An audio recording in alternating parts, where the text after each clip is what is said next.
Welcome to Part 2 Tips and Tricks for your MLA research paper assignment. Last time we went over the do's and don'ts of research on the web, in which I outlawed about.com, Wikipedia, and any other thing where you can sign in and readily edit the pages, because that is not academic, that is opinion, and we just do not deal with opinions. So this time I'm going to get into the awesome resources that will make your paper run a lot smoother.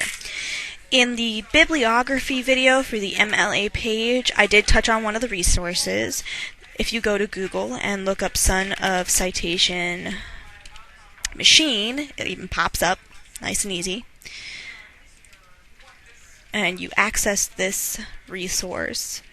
It is terrific at helping you structure your MLA information for your bibliography and even your in-text citations.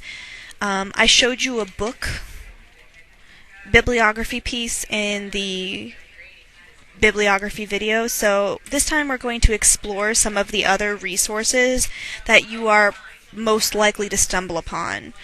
Of course, we have the books and the compiled work. The compiled work section is for things like your springboard book if you decide to use some of the poems or short stories that are enclosed in the springboard book. This is where you'd go for that. You're still required to have a lot of the same information. Instead of one author, you may have different compilers. You want the main editor or compiler name. You shouldn't have a URL if it's your springboard book. It still requires publishing company and the city. And the title. So that is your compilation. Another thing you might come upon is a newspaper article, and this includes either in the physical paper or online. This is one of those situations where you can use an online newspaper and it completely counts. You still need the title of the article and the title of the newspaper that you used, as well as the edition. Yes, there are editions. It does matter which edition as well, because just like the school newspaper at TBT has a spring and a fall and a senior edition, this also has editions for every single newspaper. So let's look at some non-print sources. Like I said, you can have a newspaper article online, you can have a journal article online. You can use a podcast. Look at that. If somebody's actually doing a podcast on the topic and it's an academic by a professor or a teacher podcast, that's completely fine.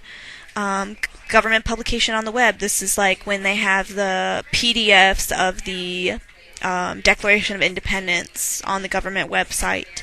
You can use that. A lecture, or if you just want to use a really basic web document or a web page. Any web page that you find is a web document. So if it's just like a basic .com, .gov, .edu, this is your basic default area. Your URL goes at the bottom. You can find the author, all of that. So let's find an example and try that out so I can show you some of the fine points of that. So once again, I'm going to use the Martin Luther King Jr. And I'm going to use NPS because that is a reputable site. I'm going to copy this URL at the top here. The address bar has the URL. And I'm going to paste it into this top one because sometimes it will actually find the information for you. It says web/ISBN lookup. And you just paste the link right in there and search. And sometimes it will look it up for you. See? Now it's filled in a whole bunch of information for you, which is extremely convenient. Be careful of the ads because they'll get in the way, but they pretty much give you everything, and then you click Make Citation and move on with your life. once you make a citation, this is the piece that will get pasted into your bibliography. This is missing some information that I highly encourage you to pick up on your own. And this will, your in-text citation, which can be found right here, needs to at least have the title of the web page in it. But they'll format an in-text citation for you right there. And it's very convenient and very helpful, and I definitely encourage all of you to explore as many of these as you possibly can. So let's look at another resource. Go back to Google. That is extremely helpful for anybody writing any sort of paper by the power of Google.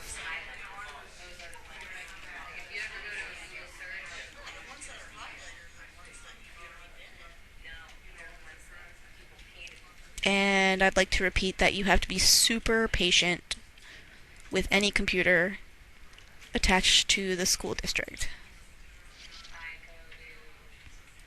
Super patient.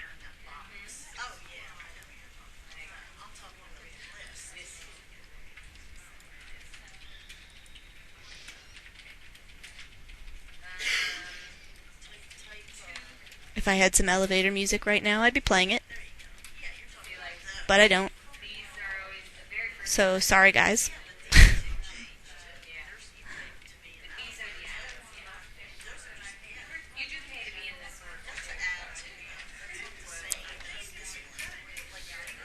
Just crawling along, aren't you?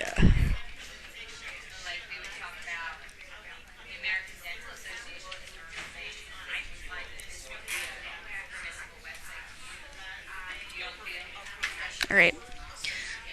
At this point in time, to keep the video from being like a million years long, I'm going to X out of that and just open a new window because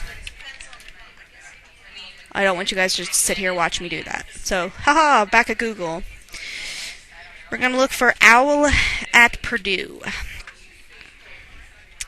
OWL at Purdue is a university-run writing lab that pretty much is your one-stop reference for every single thing about writing a paper you ever need to know. It might even correct me because, as you can see, the newest version is 2009.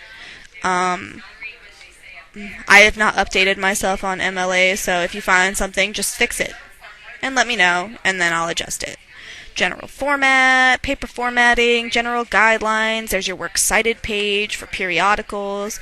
We have abbreviations that you are able to use, how to insert tables and figures, how to do a PowerPoint presentation, the MLA guide, in-text citations, formatting quotations, any single thing you can find ever. And look, it has those in here already, exactly like I showed you in the in-text citation video. So it's incredibly useful, but it's also better than that.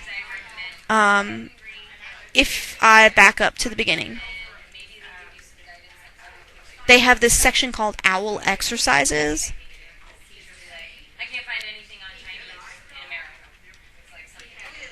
They also have a section for developing a resume, avoiding plagiarism.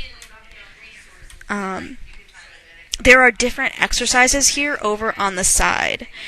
And what will happen is if you have a particular really pressing issue in your papers, I will either refer you to OWL at Purdue for those issues, or you will be given an actual exercise from your ready-made notebooks. And as you can see, every single one is in there. Everything. It's brilliant. So if you ever have any questions or you're nervous about, is that the correct use of a word or punctuation, or is that how you spell this? Is that the correct sentence structure to use? Like, we don't want to use passive sentence structure in an MLA paper where you're supposed to be the professional on it. OWL at Purdue pretty much addresses every single part of that. So I wanted to introduce you to OWL at Purdue and Son of Citation Machine. Um, if you have any questions about these resources, I strongly encourage you to come and speak with me or take a look at some of the other videos that may address how you're going to use these. Thank you for paying attention, and I hope you enjoyed Tips and Tricks.